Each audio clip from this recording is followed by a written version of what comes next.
video, I'll be sketching this cute bunny and trying out a new materials combo.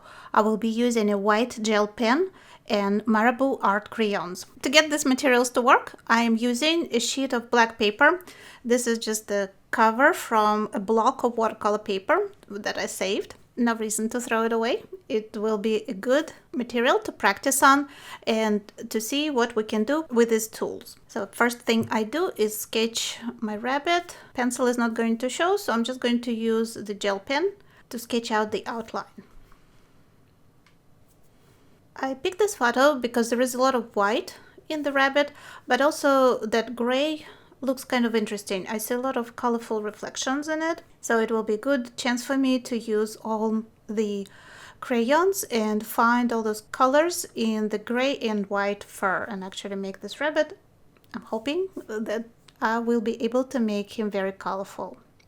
And I will tell you right away, I am not a big fan of those white gel pens. I bought a set of 3 and I'm kind of regretting it. The way they work on paper, the feeling itself is kind of scratchy, and also the gel is not coming out very well. So they don't give me very bright color and they don't give me a lot of coverage. But for the small format and for drawing fine lines like the fur on the rabbit, the outlines of the rabbit are not straight lines, they're fluffy, and also he has those fine whiskers. So I'm thinking I do need a fine tool like a gel pen to get this all on paper. I suspect I might have to use another material later. White opaque ink that usually comes into play. If you saw my previous video when I used Marabu crayons on black paper, I will link it in the description to this video and also up here in the card. I sketched a snowman on black and I did have to use white ink to get the highlights to show. So we'll see what happens in this case with our rabbit, with our little bunny. Give him a little bit of grass to sit on. The grass, when the sunshine hits it, it does have some highlights. This rabbit, it will be more likely like in the moonlight because of the black background. This is all I'm going to do with gel pens. Let's start using Marabu crayons. They are a very interesting material to me in any case. They're very soft. They have fairly good coverage. They're water soluble. I'm not going to use water because my paper is not meant for water medium, but they can be blended or smudged to even out the strokes. And from the beginning, they give you kind of shiny texture. And if you smudge them, the texture that's shine becomes even more pronounced. Not a material that I would use for a realistic painting, but if you want to go more kind of illustration, decorative way, or you just want to play around, these are a lot of fun to use. They have beautiful colors, and I think they're fun to use on black paper like this. Like I said, this is just a cover from a block of watercolor paper that I cut off and I'm using for this sketch. So looking at my reference photo and trying to find all those different colors, purples, blues, pinks, oranges, and of course whites that I see in the reference photo in my rabbit. Working on black paper is a great exercise for our artistic brains, in my opinion, because we don't have white background that we need to cover with colors or dark shadows. We actually have the shadow and then we need to kind of bring our subject out of that shadow. So switching it up and doing it in the reverse is really good to invigorate our mental processes and our creativity. Let's start smudging. I'm using a blending tool that was included with the crayons, and then I remember that I don't like it, so I'm just using my finger. It works a lot better. The blending tool gives you additional shine. First of all, it makes it hard to see because I get a lot of glare in my lights, and I don't think it's really necessary to use it, to tell you the truth. I think your finger works just as well. Of course, where the rabbit is darker, I'm going to apply less crayons or darker crayons to let that paper shine through and create shadows. And as you see, I'm applying white, but on black paper it still has a little bit of transparency. So I will do a second layer of white crayon to bring out the lightest areas.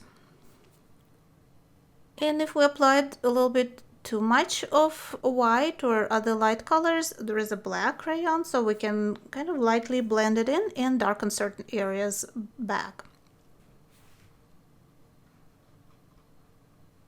Let's give our bunny rabbit a bit of a background. Black looks kind of boring and has some bushes and some leaves and grasses behind him. So just using green crayon to add a little bit of color and make the sketch more interesting. There is also this kind of teal colored crayon. It's very shiny. I don't know why it's so much more shiny than other ones, but I think it will be good for shadows on the background. Alright, so looking at what I have, everything is kind of murky, disappearing into the black background a little bit. So white areas need to be highlighted again. So a second layer of white crayon will make whites more pronounced. And you see, even though my initial gel pen sketch almost disappeared under all the crayons, under all the colors, I think you can still see it, and it does give the rabbit that kind of fluffy quality. And I'm probably going to add a little more fluffiness to him in just a minute. Trying to figure out all those subtle transitions between different colors where I need to add a little more. He's got sunshine on his back, but of course we don't want to paint white with just white, right? Well, there is always reflected colors from the grass, from the flowers, from his pink ears.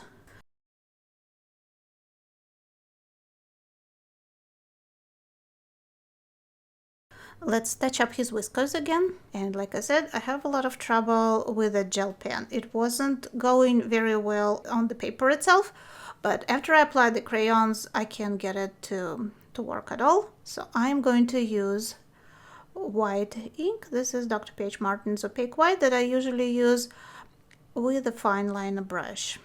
So give the ears a little more definition, bring out the fur on the back, work on his face a little bit more.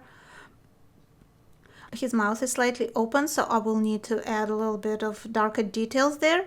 I won't be able to add darker details with the crayons. They're very thick and they're very soft, but I'm thinking my faithful black Sharpie will come into play in just a minute, so I can bring back the black where I painted a little too much. Let's verify the shape of his face. And when I apply white ink, I think it's the same thing that I did when I was doing the snowman. If you apply ink on top of the crayons, you can actually blend the two together.